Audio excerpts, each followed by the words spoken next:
Good morning student. आज हम class 12 की मैथ की क्लास पढ़ेंगे। एक्सरसाइज 2.1 का पार्ट 2। ठीक है, पार्ट 1 हमने 2 दिन पहले पढ़ा था। ठीक है, आज जो है वो पढ़ेंगे पार्ट 2। ठीक है, पार्ट 2 में ही सारे सवाल एक्सरसाइज 2.1 के जितने थे वो पूरे करवा दिए गए हैं। अगली क्लास में 2.2 पढ़ाई जाएगी। ठीक है, तो चलिए अपने सवालों पे चलते हैं। सवाल क्या है हमारा स्क्रीन पर।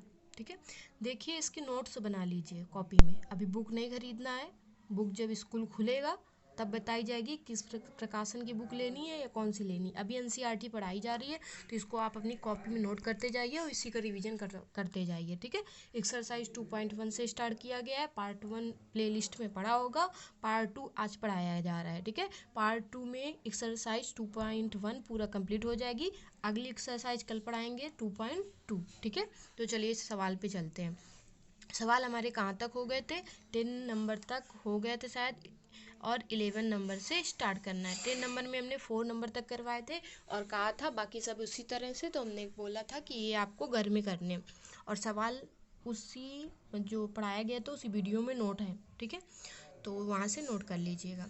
देखिए सवाल नंबर 11 से आज 14 तक जो है इस एक्सरसाइज के, वो आज पढ़ाए जाएंगे। तो जरा पढ़िए। कह रहा है निम्नलिखित प्रश्नों के मान निकालने, सबके मान बताने हैं कि इन प्रश्नों के मान क्या होंगे। ठीक है, तो इसमें जो 11th नंबर सवाल है उस पर चलते हैं। तो 11th नंबर जो सवाल है उसे देखिए क्या है स्क्रीन पर। 11 नंबर सवाल ने बोला है कि tan inverse 1 cos inverse -1/2 plus sine inverse -1/2 प्रदत्त समीकरण एक मानक सर्वसमीका नहीं है।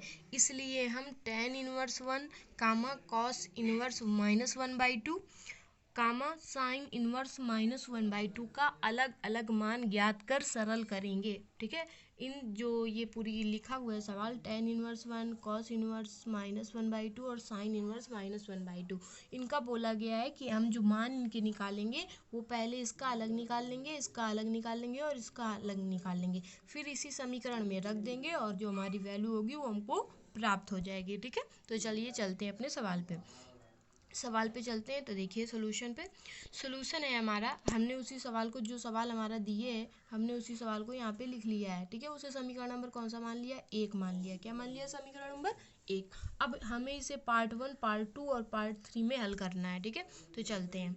देखिए पार्ट 1 को हम पहले हल कर लें। पहले tan इनवर्स 1 को हल कर रहे हैं। ठीक है, पार्ट 1 को, तो पार्ट 1 है हमारा tan इनवर्स 1, तो हमने मान लिया कि माना tan इनवर्स 1 बराबर x। tan इनवर्स 1 बराबर कितना मान लिया? x। सबको पता है कि जब अगर tan पढ़ाया भी गया है, tan इधर आ जाता है, इनवर्स में होता है, tan इधर आ जाता है तो क्या होता है? इनवर्स हट जाता है और आ जाता है tan x बराबर 1। तो tan x बराबर 1 और 1 लिखा है यहाँ पे। tan x बराबर कितना आ गया? 1। अब सबको पता है कि एक मान किसका होता है?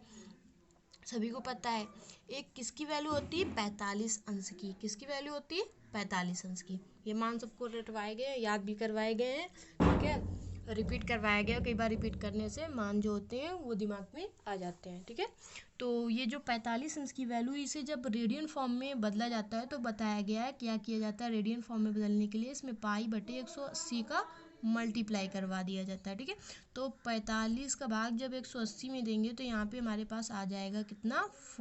4 बार जाएगा। ठीक है, तो इसीलिए इसकी वैल्यू जो होगी रेडियन फॉर्म में वो कितनी हो जाएगी? π/4। तो यहाँ पे एक की जगह कितना रख दिया गया है? π/4। ठीक है, जब π/4 आ गया, अब देखिए दोनों तरफ tan है, तो हमें पता है कि अगर दोनों तरफ tan और tan होता है तो tan से tan क्या हो जाता है? कैंसिल।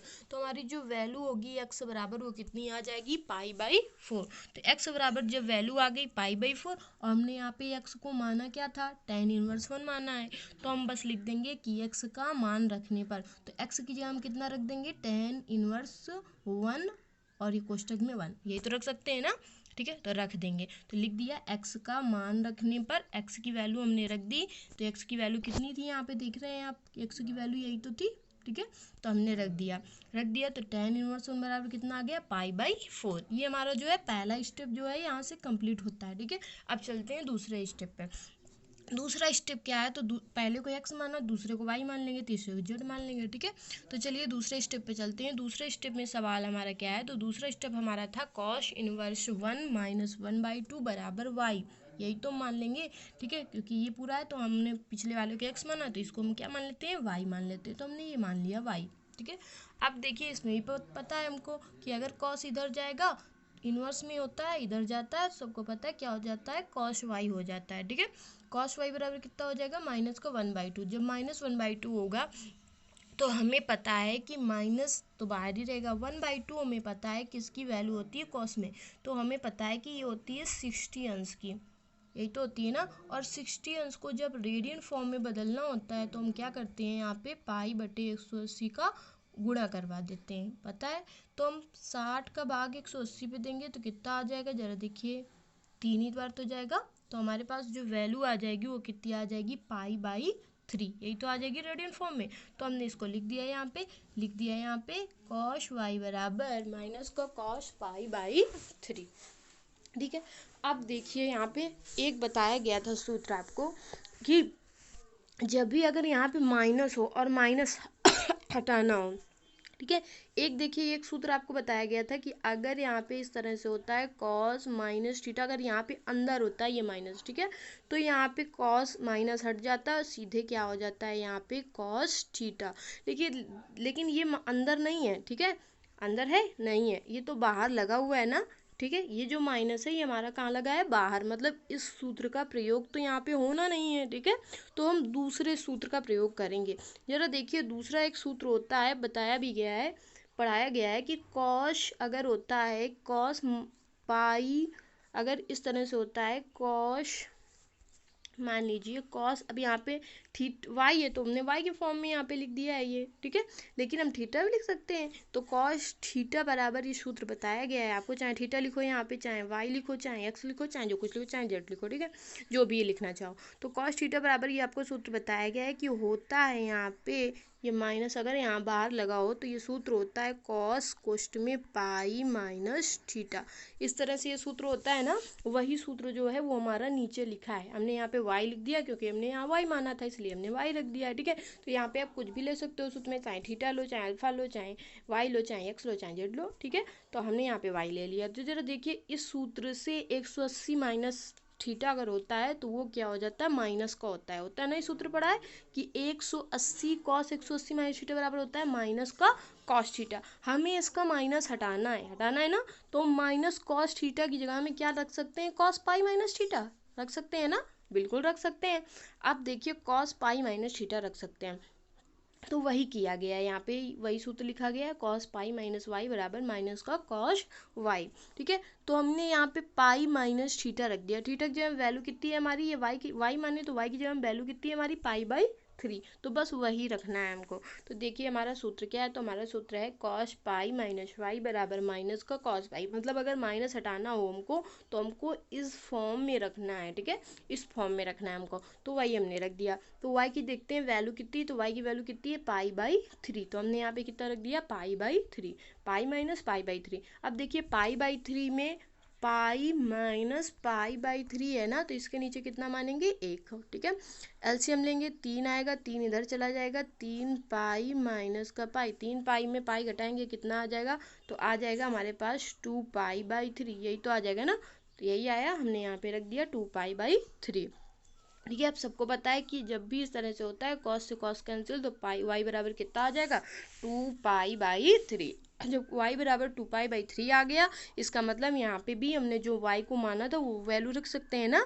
ऊपर हमने माना था, यहाँ पे देखिए y बराबर क्या माना था, तो y बराबर माना था cos इनवर्स 1 माइनस 1/2 बराबर y, यही तो माना था ना। तो हम इसी को रख देंगे वहाँ पे, तो रख दिया हमने, लिख दिया y का मान रखने पर, y का मान रख देंगे तो ये हमारे पास क्या आ जाएगा, cos इनवर्स 1 कोष्ठ में माइनस 1/2 बराबर 2π/3, ठीक है। ये हमारा सेकेंड स्टेप था जो कंप्लीट हो चुका है, ठीक है। अब चलते हैं अपने थर्ड स्टेप पे। तो थर्ड स्टेप हमारे पास क्या था, थर्ड स्टेप था हमारे पास साइन इनवर्स माइनस 1/2, तो हमने इसको क्या मान लिया, जेड मान लिया।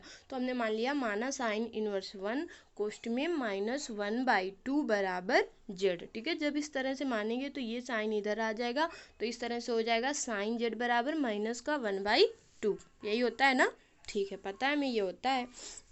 ठीक है, अब जरा देखिए भाई, इतना हमें पता है तो हमने रख लिया इसको।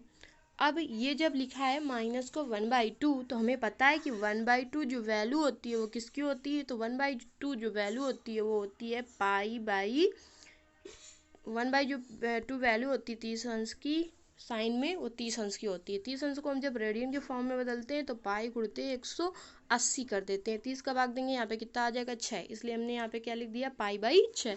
इसको रेडियन के फॉर्म में कितना लिख दिया? Pi by 6। अब देखिए माइनस इसमें बाहर लगा हुआ है ना, बिल्कुल लगा हुआ है माइनस। तो हमने ये सूत्र पढ़ा था अभी पिछली क्लास में भी, आपको ये सूत्र बताया गया था कि सूत्र होता है हमारा, फार्मूला जो होता है वो होता है फार्मूला कि साइन कोष्ट में माइनस जेड बराबर माइनस का साइन जेड। चाहे ये फॉर्म दिया हो आपको, चाहे ये फॉर्म, अगर ये फॉर्म दिया होगा तो ये फॉर्म लगाना है, ये फॉर्म दिया होगा तो ये फॉर्म लगाना है। हमको दिए माइनस बाहर, मतलब ये माइनस बाहर दिए, मतलब ये वाला हमको अंदर ले जाना है, माइनस क्या ले जाना है? अंदर ले जाना है। ठीक है, तो अंदर हम ले गए, अंदर ले जाएंगे, देखिए यहाँ पे माइनस अंदर आ गया। अब देखिए साइन से साइन क्या हो जाएगा? कैंसिल हो जाएगा ना। तो हमारे पास जेड बराबर कितना बचेगा? माइनस का पाई बाई 6। ठीक है, जब जेड बराबर माइनस का पाई बाई 6 बच गया तो फिर से जेड की वैल्यू रख देंगे जो हमने माना। तो जेड को माना क्या था हमने? देखिए साइन इनवर्स -1/2 बराबर जेड माना है, तो जेड की वैल्यू यहाँ से उठा के रख देते हैं। आगे चलते हैं, देखिए जेड का मान रख दिया, जेड का मान रख दिया तो आ गया साइन इनवर्स 1 -1/2 बराबर -पाई/6। ठीक है, ये हमारा था थर्ड स्टेप। अब हमारा थर्ड स्टेप भी कंप्लीट है। अब हम क्या करेंगे, हमने ऊपर देखिए सवाल में कुछ माना था, क्या माना था? देखिए समीकरण हमने इसको 1 माना था ना समीकरण 1। ठीक है, तो बस लिख देंगे कि समीकरण 1 में मान रखने पर, ठीक है लिख देते हैं। देखिए ये देखिए हमने लिख दिया समीकरण 1 में tan इनवर्स 1 कामा cos इनवर्स -1/2 और sin इनवर्स 1 -1/2 का मान रखने पर सबकी वैल्यू पुट कर दी है। सबकी वैल्यू पुट की है तो देखिए पहले की वैल्यू थी पाई/4 वो लिख दी, दूसरे की वैल्यू कितनी आई थी 2पाई/3 और तीसरे की वैल्यू माइनस में आई थी, इसलिए इसको कोष्टक में रख दिया गया है। ठीक है, चलिए अब देखिए यहाँ पे इतना है, यहाँ पे इतना है ना माइनस का पाई/6। अब ये जब कोष्टक से हटेगा तो यहाँ पे बीच में क्या आएगा? साइन आ जाएगा, माइनस का साइन आ जाएगा। देखिए आ गया हमारा पाई/4 प्लस 2/3 पाई/3 माइनस का पाई/6। अब देखिए इसे हल करना है हमें। ठीक है, हल करना है तो पाई/4 प्लस 2पाई/3 माइनस का पाई/6। ठीक है, इसका एलसीएम ले लेते हैं। एलसीएम हमने पूरा कितना लिया तो 6 तो आएगा नहीं, एलसीएम कितना आ जाएगा? इसका एलसीएम आ जाएगा 12। कितना आ जाएगा? 12। ठीक है, अब देखिए 4 का भाग जब इसमें 12 देते हैं, सबको भिन्न आती है कि नहीं आती है? सबको भिन्न। तो 4 का भाग जब हम यहाँ पे देंगे 12 में तो कितना आ जाएगा? 3 आएगा। तो हम यहाँ पे कितने, ये जो अंश में होता है उसको गुणा करवा दिया तो यहाँ पे हम कितना रख देंगे? 3 पाई प्लस। ठीक है, 3 का भाग हम 12 में देंगे तो 4, तो यहाँ पे 2 है ही है तो कितना आ जाएगा? 4 दूनी 8 पाई। ठीक है, माइनस अब देखिए 6 दूनी 12, 2 ही तो जाएगा तो 2 यहाँ पे हो गया तो 2 पाई आ गया। ठीक है, क्योंकि 6 दूनी 12, 2 का मल्टीप्लाई ऊपर अंश में करवा दिया तो 2 पाई आ गया। अब देखिए 8 और 3 कितना होता है? 11, तो हमारा आ जाएगा 11 पाई माइनस का 2 पाई बटे 12, यही तो आया। ठीक है, अब 11 में 2 पाई घटाओगे तो कितना आ जाएगा? 9 पाई आ जाएगा ना, 9 पाई बटे 12। तो बस हमारा आगे आ जाएगा कितना?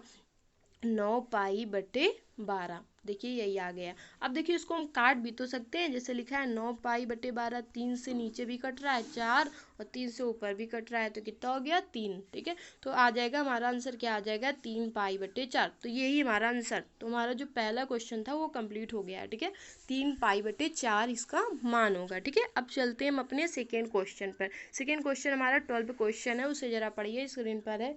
तो 12 क्वेश्चन, इसकी भी वैल्यू आपको पुट करनी है, नियम यही रहेगा सेम। जरा क्वेश्चन को पढ़िए। सवाल है हमारे पास cos इनवर्स 1/2 कोष्ट में प्लस 2 साइन इनवर्स 1 कोष्ट में 1/2। ठीक है, इसकी वैल्यू मान हमें निकालनी है। तो हम क्या करेंगे? सेम ऊपर की तरह ही करेंगे। इसको भी हमने क्या किया, इसको भी समीकरण नंबर क्या मान लिया? फर्स्ट मान लिया। ठीक है, अब हम पहले और सेकेंड को अलग अलग हल करेंगे। तो हमने पहले वाले को x मान लिया, फिर से ये इधर चला जाएगा तो यक्स में हो जाएगा। जब यक्स चला जाएगा तो कॉस एक्स बराबर यक्स इधर आ जाएगा और 1/2 इधर रख दिया, ठीक है। तो कॉस एक्स बराबर कितना हो गया 1/2, ठीक है, मतलब 1/2, ठीक है। अब देखिए 1/2 फिर से किसकी वैल्यू होती है, तो हमें पता है कॉस में जो वैल्यू होती है 60 अंश की, और 60 अंश को जो हम रेडियन में बदलते हैं तो हम पाई/180 गुणा करवाते हैं, रेडियन में क्या आ जाएगा पाई/3, तो यहाँ पे लिख दिया कॉस पाई/3। अब जरा देखिए कॉस से कॉस कैंसिल, तो एक्स बराबर हमारा कितना आ जाएगा पाई/3, तो एक्स बराबर हमारा कितना आ गया पाई/3। अब हमने एक्स बराबर माना कितना था, तो एक्स बराबर यही तो माना है, तो लिख देंगे एक्स की वैल्यू रखने पर, ये एक्स का मान रखने पर, तो एक्स की जगह रख देंगे कॉस इनवर्स 1/2, तो रख देंगे, ठीक है। लिख दिया एक्स का मान रखने पर, तो एक्स का जब मान रखा हमने तो कितना आ गया कॉस इनवर्स 1/2 बराबर पाई/3। तो इस क्वेश्चन का फर्स्ट स्टेप कंप्लीट है। अब इसी का सेकेंड स्टेप भी करना है, ठीक है।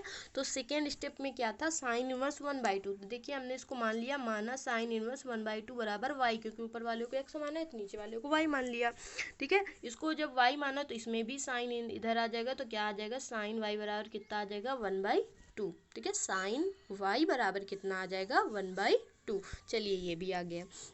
अब हमें पता है कि साइन में जो 1/2 वैल्यू होती है वो किसकी होती है 30 अंश की, तो 30 अंश को जब हम रेडियन के फॉर्म में बदलते हैं तो हमें पता है पाई/, कितने से गुणा करवाते हैं 180 से, इसको रेडियन में जब बदलेंगे तो कितना आ जाएगा 6, तो पाई/6 ही तो आ जाएगा ना, तो हम इसको लिख सकते हैं। चलिए आगे देखते हैं।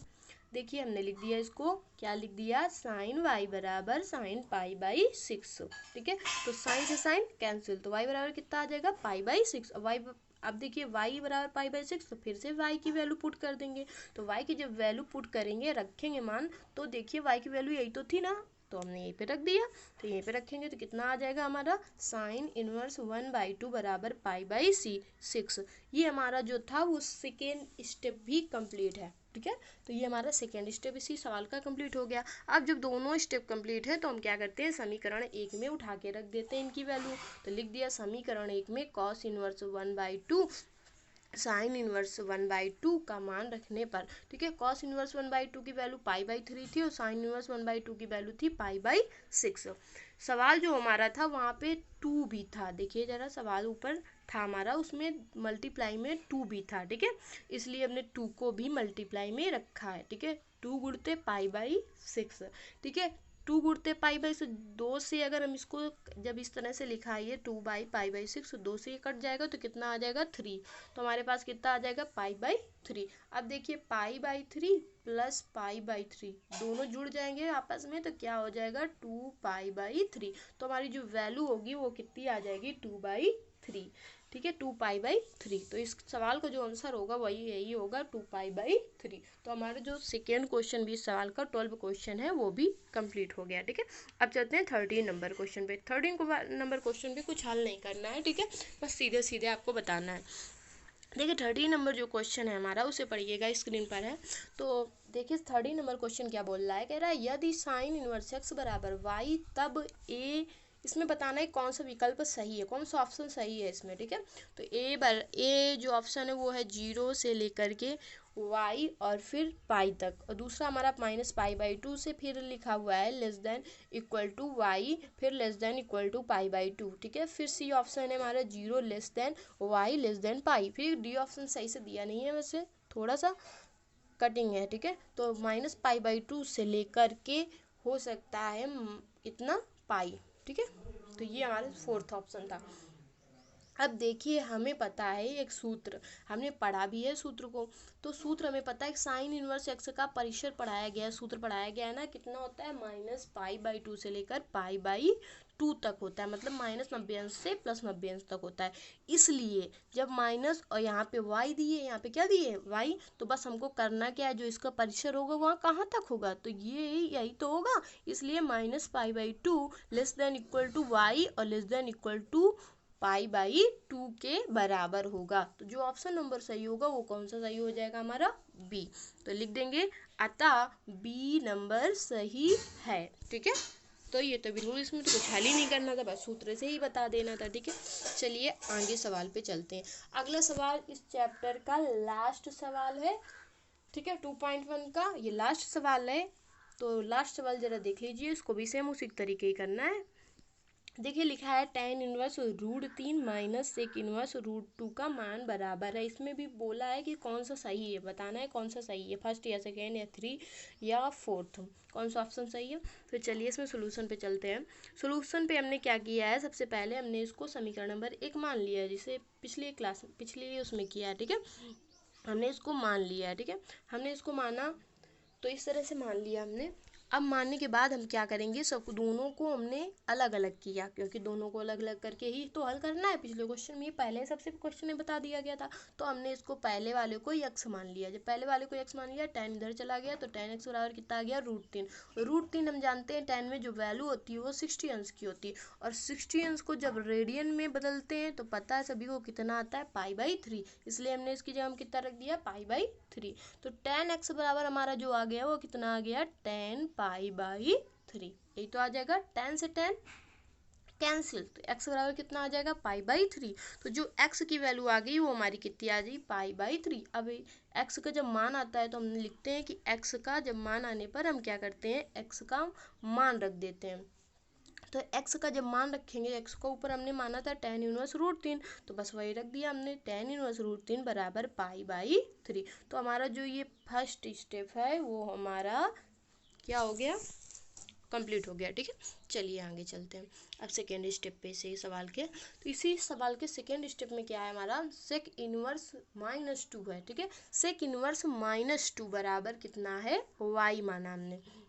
अब देखिए ये भी इधर जाएगा तो आ जाएगा हमारे पास सेक y बराबर -2 आ जाएगा, ठीक है। जब ये आ जाएगा -2, तो सेक y बराबर -2, हमने बताया था इसमें माइनस अगर बाहर होता है तो माइनस हटाने के लिए क्या होता है, तो 180 पाई माइनस थीटा वाला सूत्र लगाना होता है ना, क्योंकि कॉस का उल्टा तो सेक होता है, जैसे कॉस में होगा वैसे सेक में होगा, ठीक है। तो जरा चलिए देख लेते हैं इसको, ठीक है। तो जरा देख लीजिए, सेक y बराबर माइनस का, अब ये देखिए -2 जो वैल्यू है, पहले सबसे पहले तो ये देखेंगे, कि ये जो लिखी है हमारी सेक π/3 ये कैसे आई है। तो देखिए ये माइनस जो 2 होता है ये वैल्यू किसकी होती है, तो माइनस तो वहीं पे लगा रहने, 2 केवल देखेंगे, 2 जो वैल्यू होती है सेक की वैल्यू 60 अंश की होती है। 60 अंश को जब हम रेडियन फॉर्म में परिवर्तित करते हैं तो हमारा कितना आ जाता है, π/3। जब π/3 आ जाता है तो हमने यहाँ पे लिख दिया π/3। अब यहाँ पे माइनस है, माइनस हटाने के लिए कॉस में पीछे सूत्र बताया गया था ना, कि कॉस पाई में चेंज कर दिया जाता है, 180 माइनस थीटा बराबर minus sine theta, minus cos theta बराबर होता है 180 माइनस थीटा, ये तो होता है ना, तो वही सूत्र लगाया गया यहाँ पे।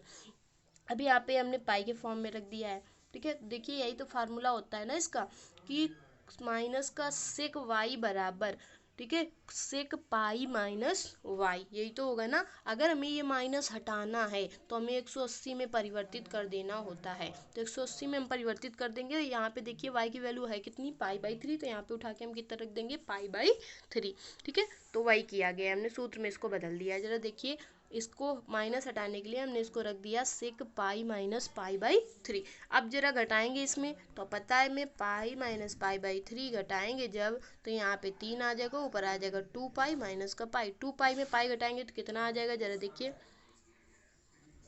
2 पाई में जब पाई नहीं 2 नहीं, अच्छा 3 है, ठीक है, 3 पाई, क्योंकि 3 इधर जाएगा, 3 पाई में पाई घटाएंगे तो कितना आ जाएगा, 2 π/3। तो जो हमारा सेकेंड का आया वो कितना आ जाएगा, 2 π/3। तो वाई अब देखिए सेक वाई बराबर हमारे पास कितना आ गया, सेक 2 π/6 से सेक कैंसिल, तो वाई बराबर हमारे पास कितना आ जाएगा, 2 π/3। अब जब वाई बराबर 2 π/3 आ गया तो हम क्या करते हैं, वाई की वैल्यू पुट करते हैं। तो वाई की जैसे ही वैल्यू पुट करेंगे, तो वाई की वैल्यू हमने ऊपर अभी मानी थी सेक इनवर्स -2, ये तो मानी थी ना, तो हमने रख दी।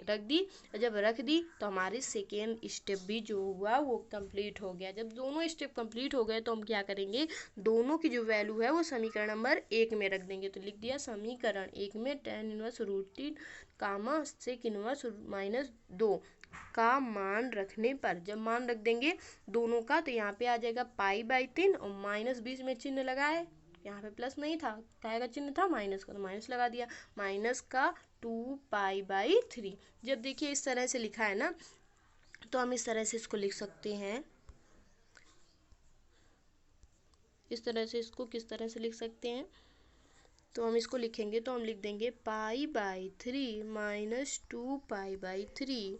ठीक है, यहाँ पे जब हम देखिए हमें पता है कि जब भी हर समान होता है तो उसको केवल एक बार रख देते हैं, कुछ नहीं करना होता है। ठीक है, जब एक बार रख देंगे तो हमारे पास आएगा माइनस का 2π। ठीक है, अब देखिए 2π है, ये पाई है, उल्टा घटेगा, जब उल्टा घटता है चिन्ह काय का आता है, माइनस का। तो हमारे पास जो आंसर होगा वो कितना होगा, माइनस का π/3। तो देखिए आंसर आ गया हमारे पास, कितना आ गया, माइनस का π/3। ठीक है, तो इसका मतलब ऑप्शन नंबर हमारा कौन सा सही है, बी नंबर सही है। ठीक है, तो यहीं से जो हमारा चैप्टर होता है 2.1 वो समाप्त होता है। कल हम चैप्टर 2.2 को पढ़ाएंगे। ठीक है, देखिए ये सवाल आपको समझ में आ जाने चाहिए, कठिन नहीं है, क्योंकि पिछली क्लास में पढ़ाया भी जा चुका है। जिसने ट्रिग्नोमेट्री अगर त्रिकोणमिति ध्यान से पढ़ी होगी, अच्छे से पढ़ी होगी, उसको बिल्कुल सरल सवाल लगेंगे। ठीक है, अब जिसने वैल्यू ही नहीं रिपीट की होगी लर्न की, तो उसे थोड़ा कठिन भी हो सकता है, वैसे कठिन नहीं है। ठीक है, तो आप लोग अगर आपको कठिन लगता है तो इसको कम से कम 1-2 बार 2-4 बार इसको रिपीट कीजिएगा। ठीक है, लगाइएगा सवाल और थोड़ा सूत्र को रिपीट कीजिएगा, तो आपको ये बिल्कुल सरल लगेगा। ठीक है, तो अब बस यहीं से हम अपनी क्लास को क्या करते हैं, समाप्त कर रहे हैं। अगले हम उसमें मिलेंगे, तो अगली क्लास में हम पढ़ेंगे 2.